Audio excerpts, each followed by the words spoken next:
रत्नहि कल्पितमासनं हिमजलैः स्नानं च दिव्याम्बरं नानारत्नविभूषितं मृगमदा मोदाङ्कितं चन्दनम्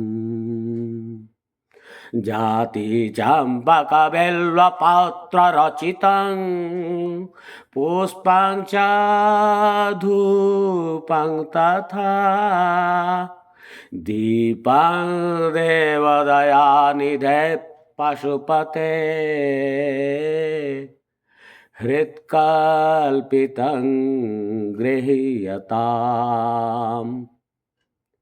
सौवर्णे नवरत्नखण्डरचिते पात्रे घृतं पायसं भक्ष्यं पञ्चविधं पयोदधियुतं रम्भाफलं पानकम् शाकानामयुतं जलं रुचिकरं कर्पूरखण्डोज्ज्वलं ताम्बूलं मनसा मया विरचितं भक्त्या प्रभो स्वीकुरु छत्रं चामरयोर्युगं व्यजनकं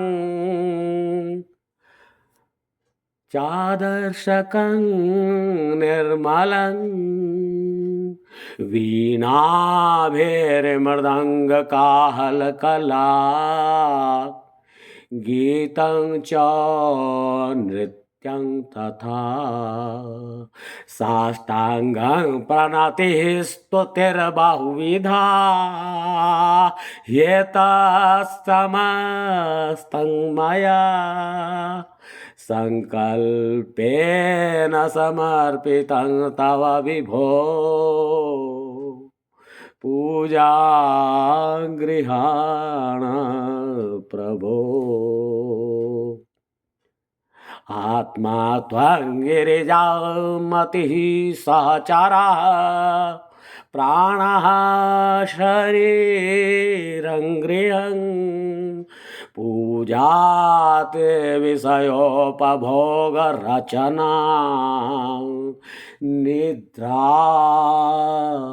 समाधिस्थितिः संचारः पदयोः प्रदक्षिणविधिः स्तोत्राणि सर्वगिरो यद्यत् कर्म करोमि तदखिलं शम्भो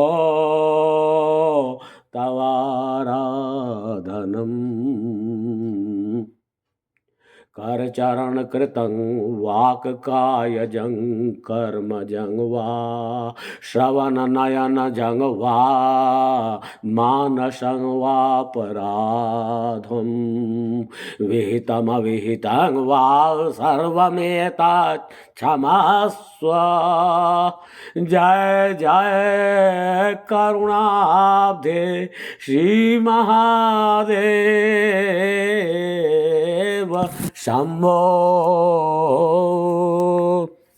प्रिय आत्मन, भगवान शिव की संक्षिप्त पूजा करने में 6 उपचारों का विधान बताया गया है।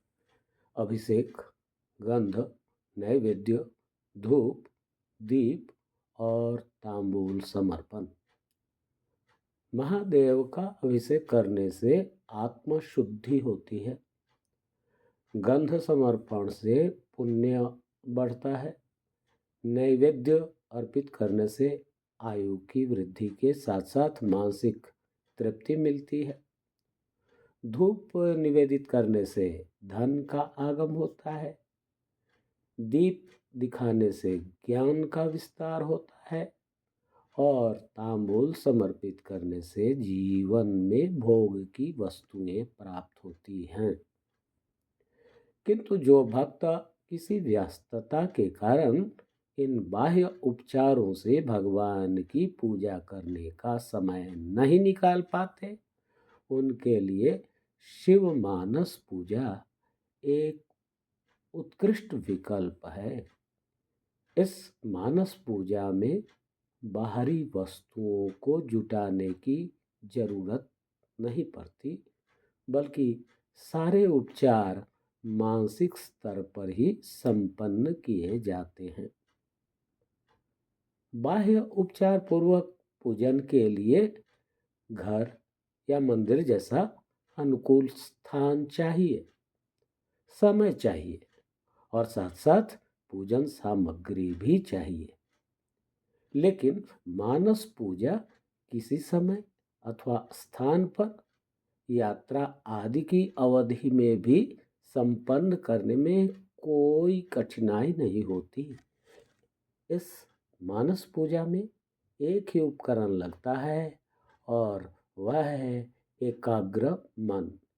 यदि कोई भक्त ऐसा विचार कर मानस पूजा से जुड़ना न चाहे कि मेरा मन तो उतना एकाग्र नहीं हो पाता, तो उन्हें निराश होने की कोई आवश्यकता नहीं।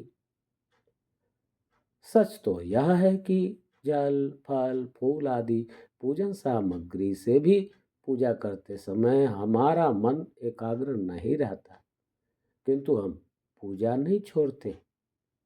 इसी तरह मानस पूजा का आरंभ करने में संकोच नहीं करना चाहिए।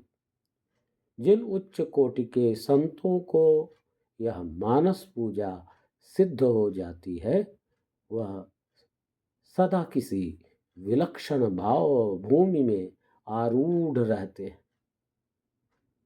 सदा अभ्यास और प्रयत्न से महादेव की कृपा पाकर हम भी मानस पूजा कर सकते हैं। करत करत अभ्यास के जड़मति होत सुजान। मन को नियंत्रित करने के लिए गीता में भगवान कृष्ण ने उपाय सुझाया ही है। अभ्यासेन तु कौन्तेय वैराग्येन च गृह्यते। इसी के साथ हर हर महादेव, जय श्री राम।